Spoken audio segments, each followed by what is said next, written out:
Pablo Emilio Escobar Gaviria, a name that echoes in history as a synonym of power, wealth, and unbridled violence. His life is an epic narrative of meteoric rise and tragic downfall that captivated the world in the late 20th century. Born on December 1, 1949, in the picturesque Colombian town of Rio Negro, Escobar grew up in a modest environment. From an early age, he displayed remarkable cunning and an undeniable penchant for crime. His path toward notoriety began humbly, smuggling cigarettes on the streets of Medellín. However, rather than settling for the confines of his previous life, he chose a daring path that would lead him to become an underworld legend: cocaine trafficking. The 1970s and 1980s witnessed the meteoric rise of the Medellín Cartel, led by Pablo Escobar, as a dominant force in the global drug trade. The cartel not only dominated the production of cocaine but also controlled its transportation to the United States and other countries, flooding the streets with its highly addictive product.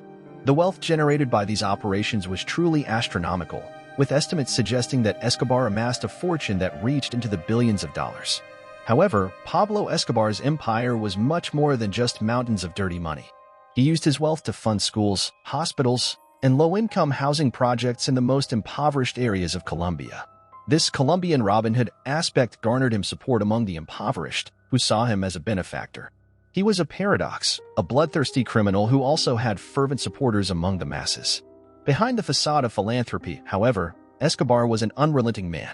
He orchestrated numerous murders, including those of politicians, policemen, and journalists who dared to oppose him.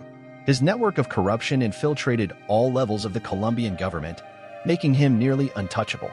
As international pressure on the drug trade grew, with the United States intensifying the war on drugs, Escobar surrendered to Colombian authorities in 1991. However, his time behind bars was short and unusual. He built his own luxury prison, known as La Catedral, where he continued to command his cartel. In 1992, Escobar escaped from prison, prompting an intense international manhunt. However, his escape sealed his fate. A coalition of Colombian and American security forces was determined to capture him.